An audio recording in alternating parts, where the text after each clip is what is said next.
You didn't stumble upon this transmission by accident. If these words have reached you, you're standing at a threshold, the precise moment your reality is ready to shift.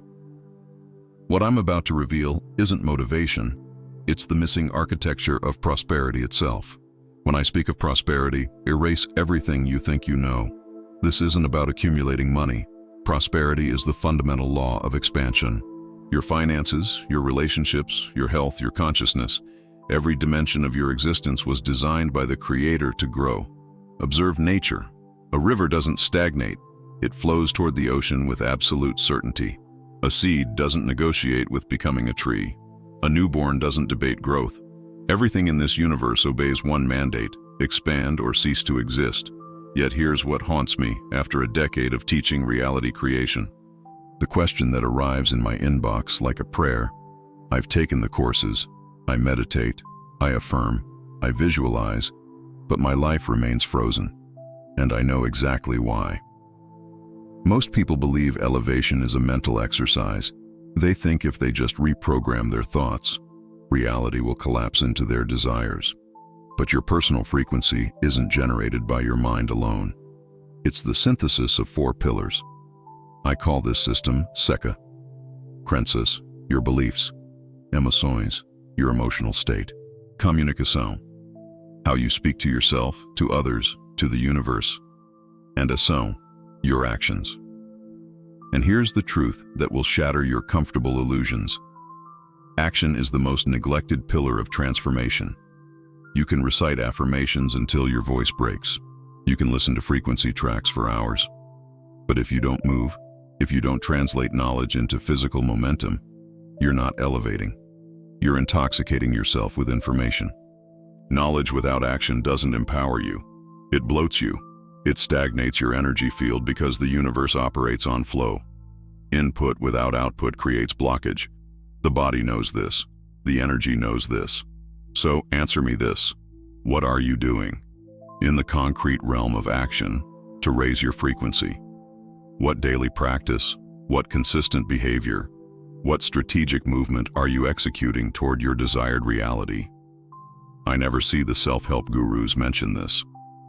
They don't tell you to train your body, to come home from work, shower, and build your plan B for 2 focused hours, to eat food that nourishes your biology, to sleep in alignment with circadian wisdom. No, they sell you a fantasy, that you can visualize a house and find the keys in your pocket. Imagine a car and discover it waiting in your garage. That's not how this dimension functions. Yes, there are planes of existence where thought materializes instantly, where consciousness and manifestation are synchronized. But that's not here. Not yet. Not at our current level of expansion. Here there's a delay, a sacred gap between imagination and materialization. And that gap exists precisely because of our consciousness level. The more expanded your awareness, the faster you create. The more contracted, the slower the process unfolds. This is the reality of our collective state. For years, I've taught the mechanics of attraction, quantum principles, the power of mental reprogramming, archetypal activation, vibrational recalibration. I've shown that your mind is a sovereign force, that when you remove limiting beliefs, life begins to flow. But some people weaponize this knowledge against themselves. They use it as permission to do nothing. I don't need to work, they say. I just need to think and collapse the wave function. They take a liberating truth and forge it into a new prison. This is the ultimate perceptual failure, using spiritual law to justify stagnation. Listen carefully. If you want to prosper, you must learn the first lesson of nature, movement. The first Hermetic principle declares, nothing rests, everything moves, everything vibrates. Nature is perpetual motion. Whatever ceases to move, ceases to live. Life is motion. So return to CECA. You must move your beliefs, constantly observe yourself, evaluate and reprogram. You must cultivate emotional states worth inhabiting. If you're drowning in rage, anxiety, worry, what reality will you generate? Stagnation. You must move your communication, train this skill with others, with yourself, with the intelligence that guides you, your higher essence. And without action, there are no results. This is the mathematics of existence. This universe operates on karma. You know this word. In Sanskrit, karma means one thing: action.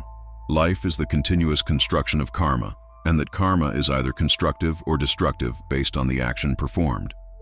Action determines karma. And here's the liberating secret. It doesn't matter what you've done until now.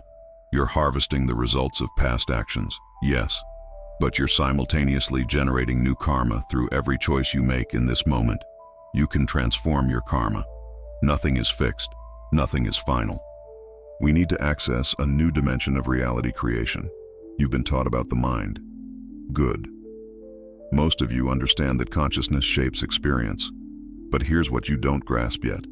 When something unexpected manifests, when reality doesn't match your visualization, you immediately become the victim. You blame circumstances, other people, the economy. You don't recognize that the result was born from your own frequency, your own vibration.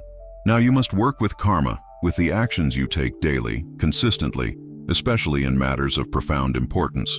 Thought plus action generates outcome, and non-action? That's also an action, a choice. Inaction creates karma. The more negative your current situation, the more action you require.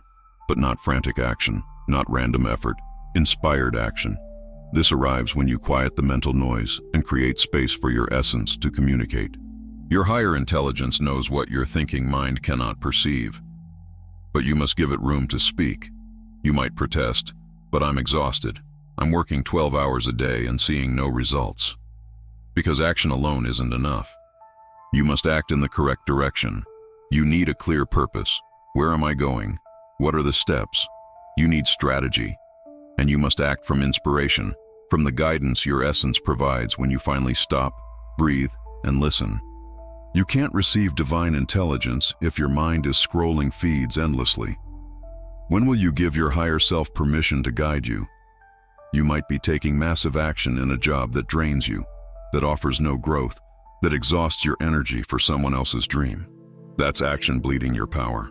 Here's the crown jewel of reality creation, the knowledge I could easily charge thousands for, but I'm placing here as a gift so the maximum number of people can prosper. Your personal vibration, what you emanate into the field, is the synthesis of your beliefs, emotions, communication, and actions. This means you must work each dimension simultaneously. Prosperity isn't a solo instrument, it's an orchestra. Every section must harmonize. But there's a hidden factor in CECA: the purpose. There's no point reprogramming limiting beliefs if you don't know which empowering beliefs to install. No point balancing emotions if you have nothing magnificent to feel passionate about. No point refining communication if you don't know where you're steering it. And no point taking action if that action isn't guided by something greater. Purpose is your compass. And here's the illusion we must destroy. Purpose doesn't need to be grandiose. Every time I teach this, someone says, "But I don't have a special gift. I don't feel I have a spiritual mission." Release that. Purpose isn't necessarily something epic. It's simply a directional objective. For example, my purpose is to be present with my daughters, with my family. That's a profound purpose. It means every action you take must align with that truth. Those actions will naturally draw you closer to that defined objective. Another example. My parents never prospered. I grew up with financial limitation. My purpose is to break this family cycle of scarcity and create abundance. See? The purpose itself is simple. It's just a focal point, a North Star. Remember the simplicity of a river's purpose. It wants to reach the ocean. What's grandiose about that? It just wants to arrive at the sea, nothing more. And yet it's simultaneously simple, profound, and beautiful. That's the nature of true purpose. You don't need a course to discover your life purpose. Just answer this. Where do you want to arrive? Why do you want to prosper? For whom? For what? When you answer this, you'll have your directional purpose defined. But then you cannot forget it for a single moment. It must become your life mantra. You must speak this to yourself every day. It must be present so you never forget where you're going. If you know where you're going, that's the primary requirement. You don't need to know how to get there. There are multiple paths. If your purpose is crystallized, you simply eliminate the limitations still interfering, align your emotions with your objective, fall in love with it, work your communication with yourself, with others, with the Creator, with clarity and persuasion. And above all, take action that moves you closer to your purpose. Do this and you will prosper. It's perfect mathematics. If you've tried and tried and tried and still haven't succeeded, it means you've neglected one of the CECA pillars or you don't know where you're going. Adjust these elements and prosperity becomes inevitable. The universe just confirmed you're ready for this knowledge. Now prove you received it. In the comments, declare the one principle from this transmission you will apply consciously in the next 24 hours. The knowledge without application is just noise.